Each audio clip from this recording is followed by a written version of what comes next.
Hello Gemini, welcome to the Plaid Sheep Oracle.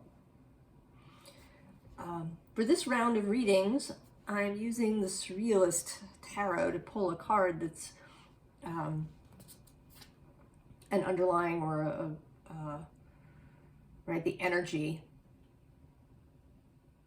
of this period. And it's interesting, your last reading was titled Water, Water Everywhere, and was, about using your emotions, your feelings as guides going forward. And some of that appears here too, but there is an additional message. So the card that came out is this Four of Wands.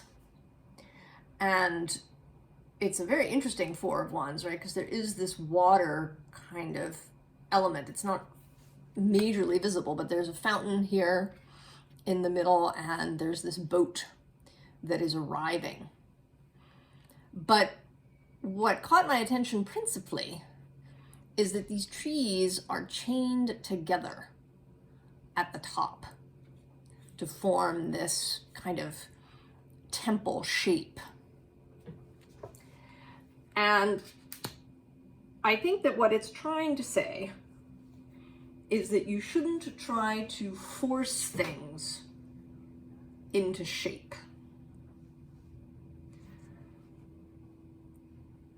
So, right, Mars is moving retrograde through Gemini. He will turn direct in January 12th, I think. He stations direct. And then he doesn't exit his shadow space until mid-March, when he gets all the way up to and past 25 degrees of Gemini. So certainly for Gemini, also for Aries and Scorpio, there's a tension happening here. We want to move forward, but there's this resistance that's still happening. And so we may be tempted, to kind of force things into shape.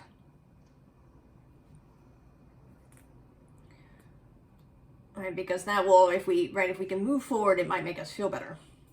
So we have this Eight of Emotions coming out.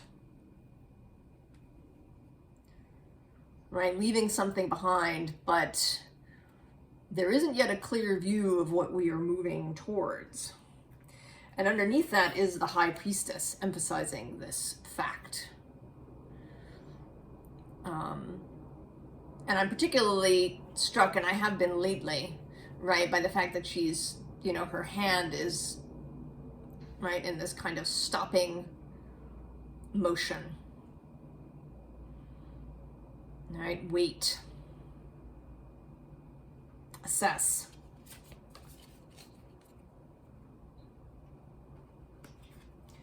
Right, the Page of Voices, which I always think of as kind of a Gemini-ish card, right? The ability to see different points of view.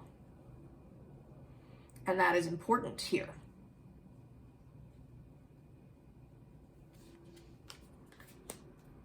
This Four of Materials comes out next. And she comes up differently at different times. But what strikes me now, is that her eyes are closed. She is sort of extra internally focused, and there's kind of a feeling of angst or anxiety or suffering in her, but she's not seeing the giant rose in the sky behind her.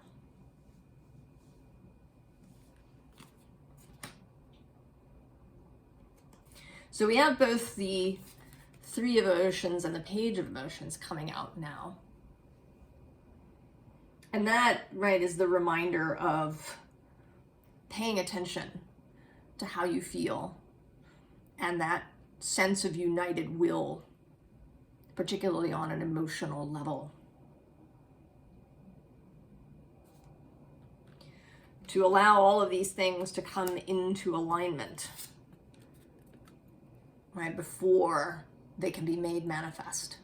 And the Magician is traditionally Gemini, right? A Mercury. He's actually Mercury traditionally, but that's associated with both Gemini and Virgo. So this possibility is absolutely there for you. Right? You've been examining, you've been, looking to trust your feelings, but it may be that you're really starting to get impatient. Because this Temptation card comes out next.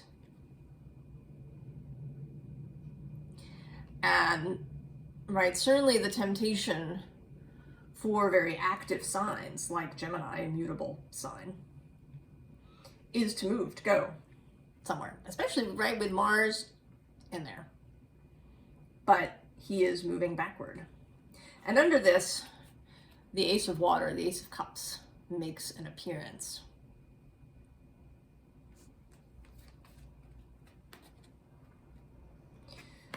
There's this messenger, the Knight of Wands, the messenger of fire.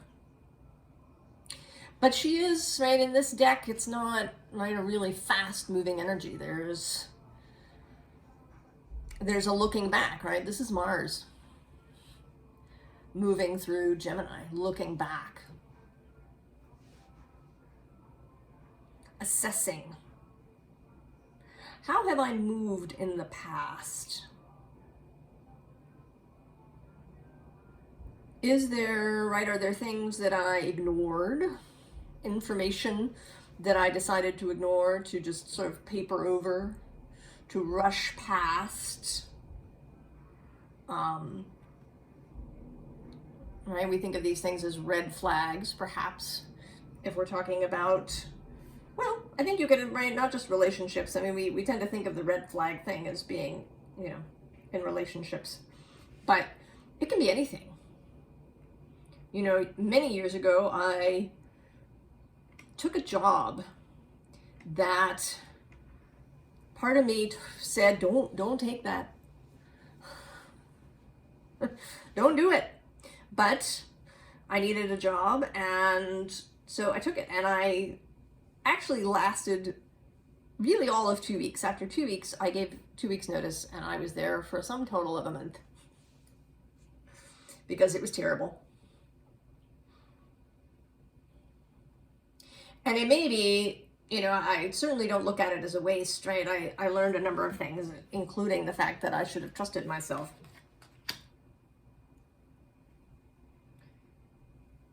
And that lesson has been repeated for me. So how is that perhaps repeating for you? What are you being shown currently in this moment about how you've moved differently? Where have you ignored information that was inconvenient? Now we come out here with these 2 page energies. Page of water, page of earth. And these two see things very clearly with fresh, new eyes. Right? Children, we often think of children as, being kind of in a fantasy world or not knowing, but children actually perceive things that are really there. Both in the sort of non-physical, invisible, spiritual world, but they also perceive subtext that's happening around them. Parents who stay together for the children may not realize that their children feel all of that tension. And that although a separation or a divorce is a very difficult thing, that underlying energy may be just as difficult, or if not worse, because it seems, right, there's no clear vision of it, right? And currently, not only is Mars moving retrograde, but Mercury is as well, and Uranus is still retrograde. They're all going to turn direct in January. And if you're watching this at some other point in time when it is appropriate to you, it may be that you're having some aspect. Maybe it's a different Mercury retrograde period, and it's moving through your third house, perhaps, of communication. Asking you to evaluate how you look at things. What are you prepared to see? Right, and the Seven of Air sort of says that to me as well, right? What do you know, there's all these, right, these winged beings here that may be different thoughts. They may be different information that's incoming. How are you evaluating these things? You've got a mask on in this image here. Are there things, right, is that mask meant not so that other people can't see you, but so that you can't see what you don't want to see? And is your unwillingness to look at these things causing some discomfort? This is, right, the Six of Water, the Six of Cups. And this is, right, nostalgia, childhood. This may be a pattern that you have of choosing to not see things, choosing to force things into place. You know, I sort of envision somebody who uses a pair of scissors to cut jigsaw pieces so they fit where they want them to, rather than, you know, taking the time to really discover where that piece fits.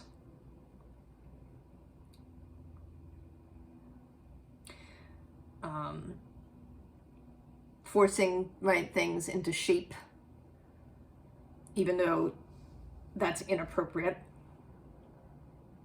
Because we want to reach that place of feeling good, right? We think we want to, right, we want to get rid of this, right? She always looks like she has some sort of stomach ache going on.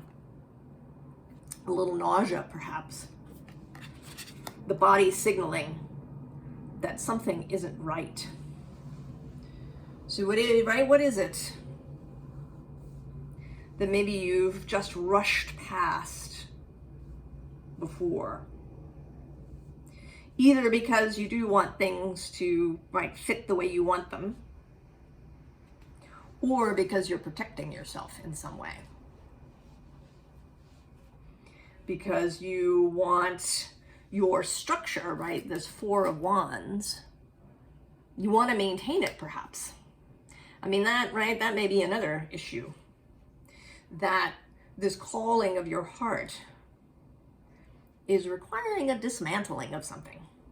And you really don't want to do it. So maybe if you just, you know, force things a little bit over here and over there, chain some things together, you can keep the thing that you have while still going towards this thing that your heart is calling you to. But it's not going to work. Right? It's not going to work. Right? She is, right? She's holding on here. Holding on. You know, and she comes up differently, of course, at different times. And here she looks particularly clingy. Right? She's hanging on to this particular flower. But when you force things into shape in one place, it's going to be felt elsewhere. You know, it's a bit like with the body, right? If you have a pain somewhere and you don't attend to it, maybe you, maybe you take an analgesic of some kind, or you wear a brace, or, right, you do something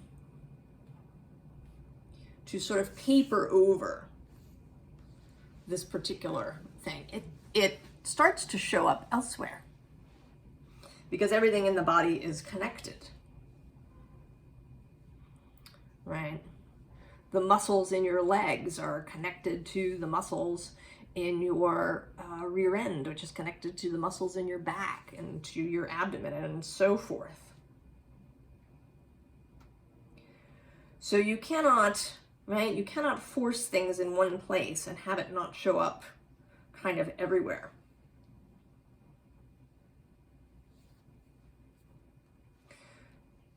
So we have this tiny triumphs card, and this is not like little triumphs, but that a tiny thing will triumph. So the little things matter, right? A small event, a small being makes a difference. So even if it is, right, small things that you are avoiding, or at least maybe they appear small, they can have an outsized influence.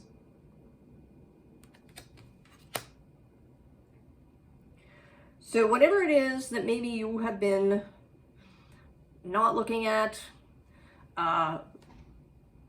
avoiding, rushing past, whether it's information or somebody's behavior, or it might even be stuff in your own body that's happening that you are ignoring and not addressing. Because you just, right, you've got this heart thing that you really, really want. You know, you want to follow your heart, you want to follow your feelings towards this new, lovely, beautiful thing. But at the same time, you don't want to, right, dismantle things that need to be dismantled or address what needs to be addressed because perhaps it's difficult.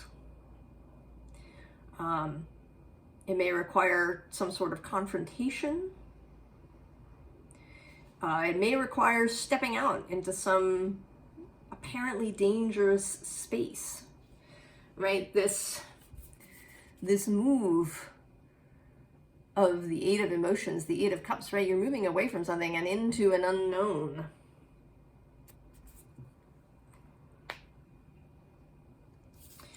So what's needed, right, is this internal security. The understanding that these outer circumstances are not where your security lies. So if you've avoided saying something or making some sort of change out of a need to protect yourself, to protect assets, to protect a home, to protect, just to send, right, whatever it is that gives you security, whatever it is that you perceive as this structure of your life.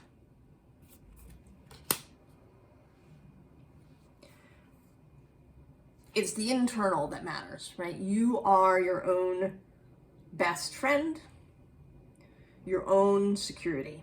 Because these outer things, right, will shift and change.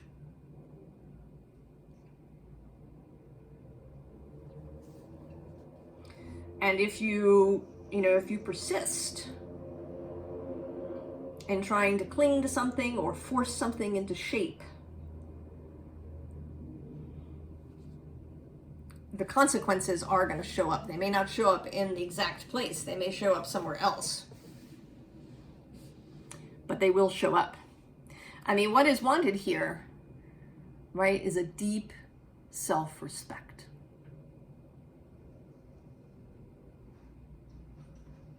Yeah.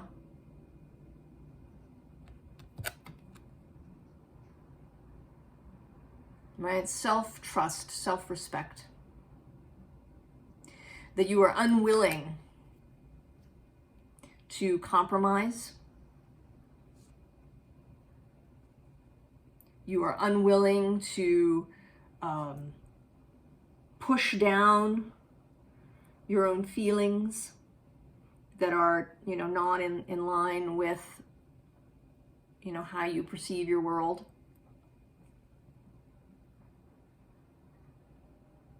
That you're unwilling to, you know, maybe do things for other people just to make it easier, right? If you do this thing, just this thing over here, it'll make it easier because then you won't have a conflict with that person. But later, it's just going to happen again.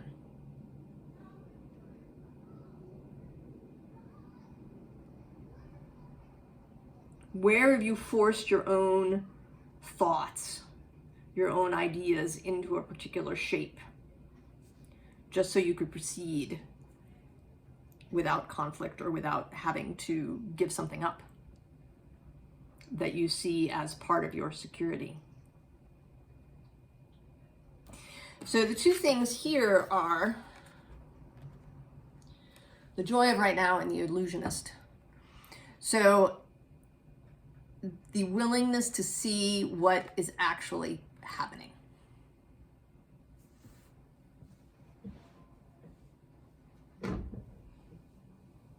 To see what is really there and not how you want to see it, but what is actually there.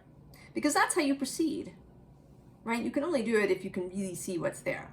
And it may take some concentration and some work at the moment with Mercury retrograde, right? That can fog things up. You know, it can make us not think things through clearly. The astrologer Rick Levine actually has a great sort of, not an analogy exactly, but he talks about how, right, we're told when Mercury is retrograde, you shouldn't sign any contracts. But it's not necessarily, right, that Mercury will mess up the contract. What happens is that during retrograde, you might not read the contract, right? You just go ahead and sign it without reading it through and discovering that there's these, 2 or 3 clauses that really are not good for you and will come back and bite you in the ass later. So you can, right? You can move forward in some ways. You can get clarity even during Mercury retrograde. But it does mean making the effort to do so. Really slowing down. Reading things multiple times if you have to. Being aware of what is actually happening now, here. What are you really seeing? Where have you been compromising? Where have you been ignoring data that comes in because it doesn't suit you? Where have you been forcing your ideas, forcing circumstances? Really being willing to look and see what is there. And in the advice section, we start with the High Priestess again. And this time she isn't so much about mystery. She is about seeing. Right, about using all that you have for seeing. Right, your mind, your heart, your eyes, and your intuition.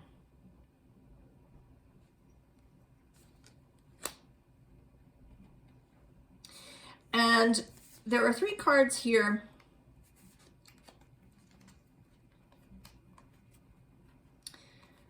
And they're sort of interesting. In all of these cases, even with the star, these figures are, right, either turned away, right, like this guy is looking right into this pile of sticks. The star is focused solely on this one bit of water that she's pouring here rather than, right, she's not looking up. And then this Nine of Swords person, of course, is, you know, deeply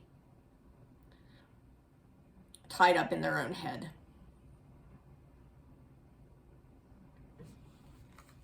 And in between them is Judgment blowing his trumpet.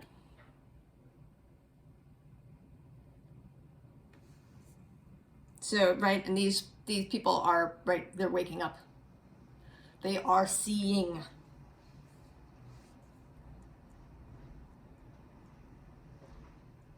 So, Gemini, take the time to make sure that you are seeing everything that you need to see, that you're not papering over something or ignoring something or missing something or attempting to force something into shape.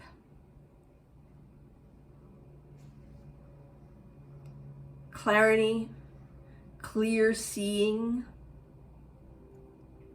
seeing with the eyes of childhood, right, where you really see what's there, all of it, physical and non-physical, intellectual and intuitive.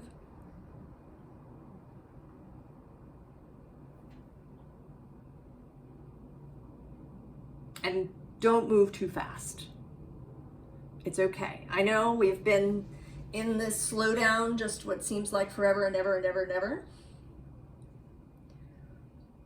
But we don't have to rush out of the gate, even though, right, we're itching to do it. We are still here in the now.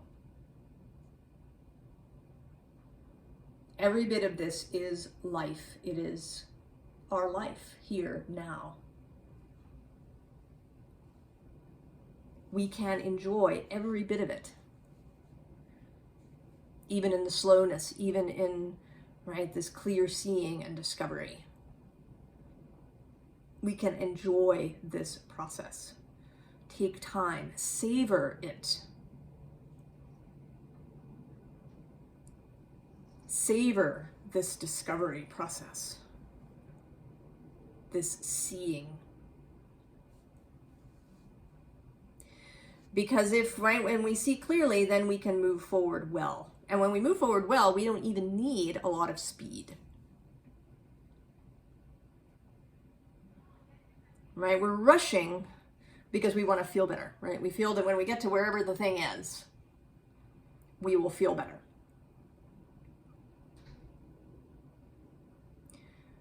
But really, we want to feel well throughout because, right, we have that wellness within us. It is not dependent on outer circumstances, on achieving X, Y, or Z. This is the here, this is the now. This is the joy of right now.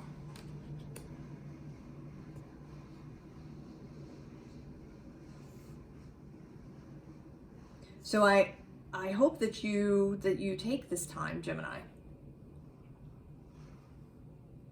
so that you can move forward with greater ease and clarity. I wish you all the very best, and I'll see you next time. So long.